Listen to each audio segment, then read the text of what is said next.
a neighbor asked me to play on her and her husband's co-ed team. And I was so excited. And I went out there and I went to put my glove on to take my wedding ring off. And I couldn't get my ring off my fat little finger. And it really bothered me. I'm a person that leaves my wedding ring on. I just always have. I've worn this ring for like 18 years of being married. And when I couldn't wiggle it off, like I had a panic moment, like, oh my gosh, I can't even remove a piece of jewelry from my finger to play this sport that I want to go play.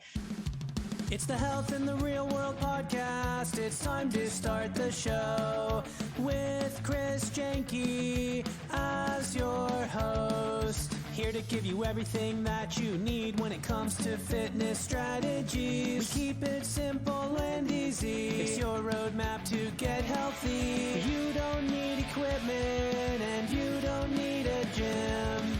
Just the right strategies to get you fit and trim. Welcome to Health in the Real World podcast. We're here today with Kelly Walker. Kelly, thanks for joining us today. Thanks for having me. Kelly, you are a podcaster. You have a podcast called Hustle and Pro, and you are with Lifestyle Frisco of Texas, which is Frisco's right by Dallas, right? Dallas, Texas. Yep. And I think that it's amazing. You're just telling me all the sports teams that are actually in Frisco that are not actually in Dallas, but are kind of in the suburb up there. And you have plenty of content, plenty of athletes to talk about. Exactly. We call ourselves Sports City USA. I doubt anybody else does, but we do because we have a lot of pro sports and we host a lot of sporting events here, even like national football games at the collegiate level and things like that. So lots of sports and lots of sports to talk about here in this area. That's awesome. We're going to talk about your fitness journey in a few minutes, just so people know where we're headed.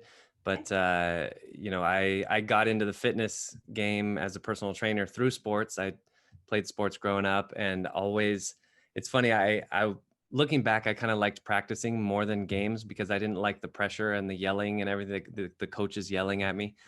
But I love the workouts. I'm like, I just want to practice. I want to run. I want to do push-ups, but this is exciting to chat with you a little bit about your fitness journey, a little bit about sports and mix it all together. I can identify with that. I see that because that's really like the fun part and bonding with your teammates over those workouts. I mean, they're hard when you're going through them, they're hard, but it's what you remember.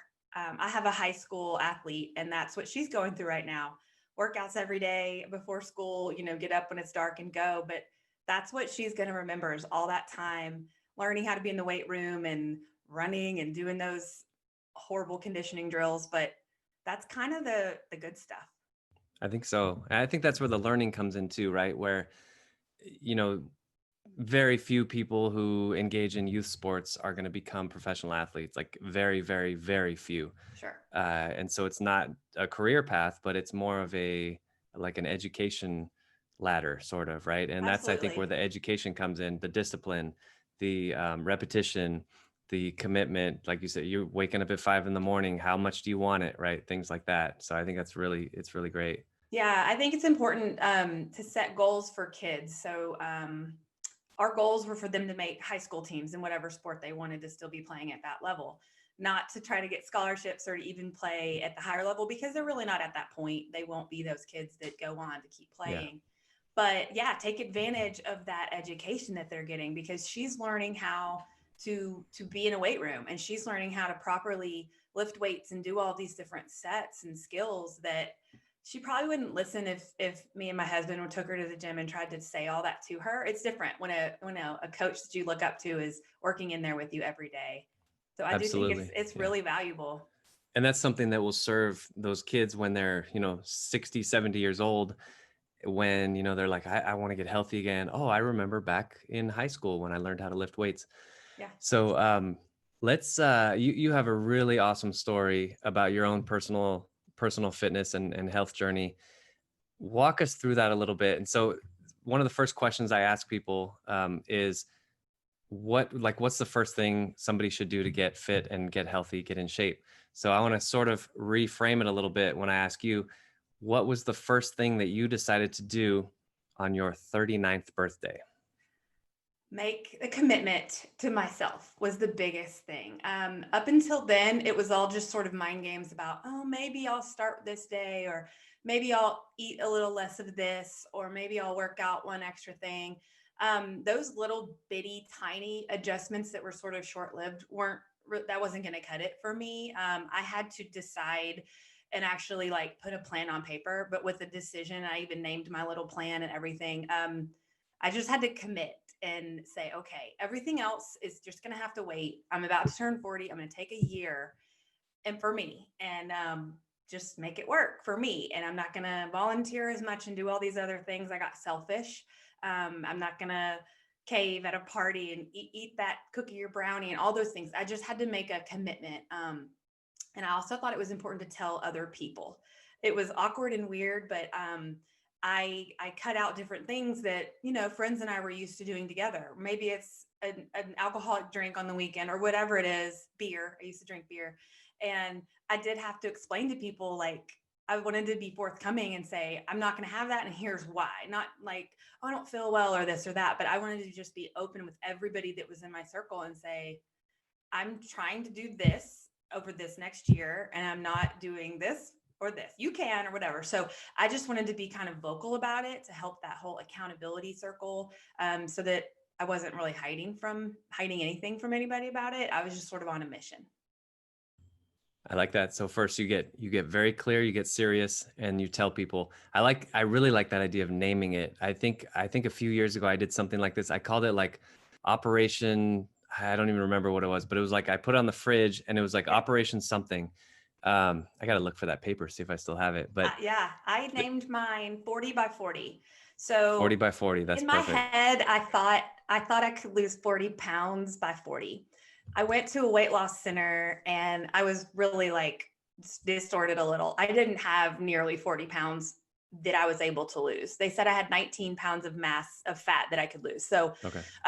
Which is great, right? Like I was never this obese person. I just didn't like how it all felt on me, right? Even 19 pounds of extra fat on you. 19 pounds is a lot. You can tell, right? It's a big difference. Yeah. So I had my 40 by 40 in my head. I'm a writer and all this. So I was like, this is great. I love the alliteration, and it didn't, that plan changed. So I made sort of adjustment to that. I actually kept writing the 40x40 on my fridge magnet where I would put my weekly goals and reminders.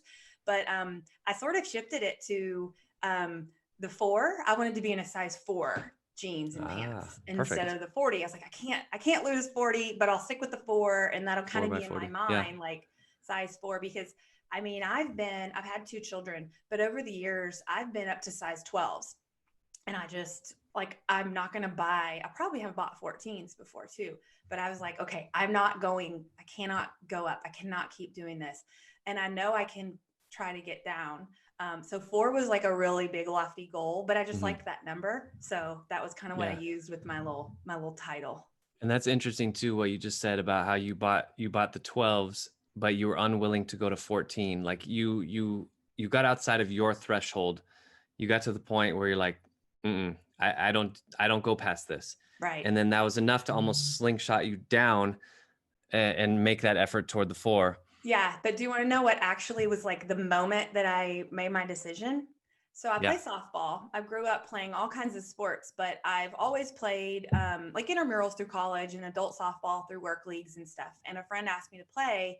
I had been off for several years and not really played. And a neighbor asked me to play on her and her husband's co-ed team. And I was so excited. And I went out there and I went to put my glove on to take my wedding ring off. And I couldn't get my ring off my fat little finger. And it really bothered me. I'm a person that leaves my wedding ring on. I just always have. I've worn this ring for like 18 years of being married. And when I couldn't wiggle it off, like I had a panic moment, like, oh my gosh, I can't even remove a piece of jewelry from my finger to play this sport that I want to go play. And that just was like a moment that I said, I have to figure this out. Like, I can't ignore that. It just really, really bothered me. So that was my first goal, my small baby goals. I never made a pound goal because I think that can be deceiving and a little crazy sometimes on women. I've never been a person that wanted to like be on a scale all the time. So, so my first goal was to get my wedding ring off of my finger. And then Nice. my goals started from there. Once I hit that, I made my goals based on my pant sizes. So get to a 10, get to an 8, get to a 6, get to a 4. Nice. I think that's a really good way to do it. And I think, yeah, weight, everybody knows muscle weighs more than fat. That's that whole cliche, right? And so I think doing it by either circumference measurements or pant sizes, right, is really good. There's a couple gems in this. One is I mean, I would, I guess, call it a rock bottom moment, right? Like the wedding ring thing. Everyone's kind of had that, and it's like back up against the wall, there's nowhere to go, right? And so that's one important thing. I think people who haven't had that can still be successful, but you sort of have to, in a way, kind of manufacture that in your mind, right? You have to sort of imagine how bad it could be, maybe, but I You have know to that draw from it. you pull You from it. have to draw from it. If You there's use no that real negativity, right? reason, yeah, if Yeah. you have no real reason, you're gonna forget why you're doing something. Yeah, if you don't hit that point to be able to draw from that negative, even if you don't hit rock bottom, you need that negative almost like fuel to like propel you forward. Yeah. And then you don't want to stay there. Obviously, you want to go towards something. That's almost like your aiming device, right? So this is really cool. So a couple months go by, and we're looking over your from 39 to 40th birthday. Right. Now did you fall off the wagon in that year at all? Did you get to the point where you got discouraged? So you've made the decision on your 39th birthday. You have a few months of success, and then you're like, I'm done. I can't do this anymore. Did that happen ever? Not really. I mean, there were moments of discouragement if I thought I should have felt a change faster, but that's why I gave myself 365 days, because I know that that's time to even things out. Yeah. So I mentioned I don't like weighing on a scale. I did buy a scale. I bought the kind that syncs with my phone to tell me a few things that I look at way more than the pounds. It does tell you your bone weight and all these things. So it kind of helps me kind of calculate and look at some things. But I looked at the body fat a lot. It showed me a little bar. I wanted to be at the athlete section. Perfect. That let me look at that. And regardless of what the pound number said, it allowed me to go, okay. And it shows you charts. It allowed me to go, okay, maybe the pounds are the same, but I'm getting leaner where I want to be. And so, yes, there were moments of being discouraged, but never to where I thought I wouldn't finish up. I mean, I've really, when I, set out for something, I'm going to finish it up. But I have had issues with getting in accidents. My son and I crashed on a bike, and I had a bad, leg issue for a little while. And those things are hard. I'm going through one again right now with a soft tissue ankle injury that's really slowed me down with my workout routine. But it's just, that's life. And that's a long-standing thing that I'm always going to have to deal with. I'm probably about to have it scoped, which I'm already mentally preparing how I will combat that with my eating and different things to not lose a lot of ground. Right. But yes, there were down moments, but up moments too. When somebody mentions something that you look great, haven't seen you in a while or whatever, those things I used to keep me really going. Wow, I hadn't seen her in a few months, and whatever it is, she noticed. So something's changing, Absolutely. Yeah. I think that's key. You used the positive and the negative, regardless of what it was, you used it to take you that same direction because you were committed. Yep. 40 by 40. I think most people kind of know this. Again, the whole muscle weighs more than fat. Using body fat percentage instead of either weight or BMI, right? So BMI, you can't really see me. I mean, I'm a lean guy. I'm not very big. Yeah. But according to BMI, I'm overweight. Right. I learned that early on too, is that I don't really look at that metric for me. It's a horrible metric. It's horrible. I just look at the that fat percentage. Yeah. And so my goal originally was to get down to there was a 21 to 24%, probably that said average. And then I ended up, getting down to the late teens because that's how I wanted to be in that athlete zone. That just sounded cooler to me to be down there. And once I was making progress, that part wasn't hard. That part kicked in about, I don't know, probably 9 months in. I added a friend of mine and a client owns a gym that's small group training. And I added weights that I never would have added by myself because the stigma of, oh, I don't want to be a weightlift person. Right. But he taught me how to combine really small spurts of like 3-minute sections on treadmills of slow, fast, and then switching out some basic weight stuff. And I almost instantly, within just a few weeks, noticed like tone changes and that fat percentage change. So That's after awesome. I sort of figured out my eating, because that was a really hard part for me, it took me a long time to figure out nutrition and planning on a weekly basis and prepping and all that. But once I kind of got on a roll and started better workouts, it really like made a big difference. The weights. Yeah. That's awesome. Yeah. Lifting weights is fantastic. Yeah. You know, if you just do cardio, and you saw this firsthand, you just do cardio and But when I was younger, I could. When I was younger, I felt like I could run around the neighborhood and just do like cardio and different routine type of things if I was doing something at home. And I saw it working. But the older I get, it was more like hurting, and I just hurt more, and it wasn't making the changes I wanted. So I had to completely shift gears. So Kelly, I wanted to ask you one more question that's kind of big picture. We're going to sort of step back and go beyond the realm of health and fitness and weight loss. And imagine that a university has asked you to give their valedictorian address, right, at graduation. And you're getting in there talking to the 22-year-olds about life, about how to become successful in whatever endeavor they want to pursue. What would you tell them? I would tell them to go toward the thing that they have interest in. So my world, it's sports. If I would have realized that I could make a career talking about sports and working with people in sports when I was their age, I would have gotten a really, really good jump start. Instead, I went kind of a really traditional route, sold advertising and that kind of thing for 10 years. And then I started to have the confidence to go put myself out there and go tell people I want to work in this industry. And I think these are the skills that I could be valuable helping people. But if I had it to do all over again, I would hit that running at college, right out of high school, probably go find internships, work for free, volunteer your time, and soak in as much as you can from the people that are in the world of things that you love. And you can find a way to have a successful career at that. Tell everybody how to listen to your podcast. How can they find you online? So it's called Hustle and Pro, and on like Apple Podcasts, you just type in Hustle and Pro. You spell out the word and it's much easier to find.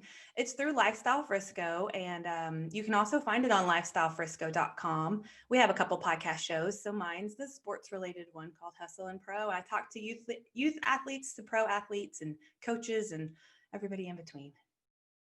All right, Kelly Walker. Well, Kelly, thank you so much for joining me today. I really do appreciate it. Thank you. Thanks for listening to the Health in the Real World Show.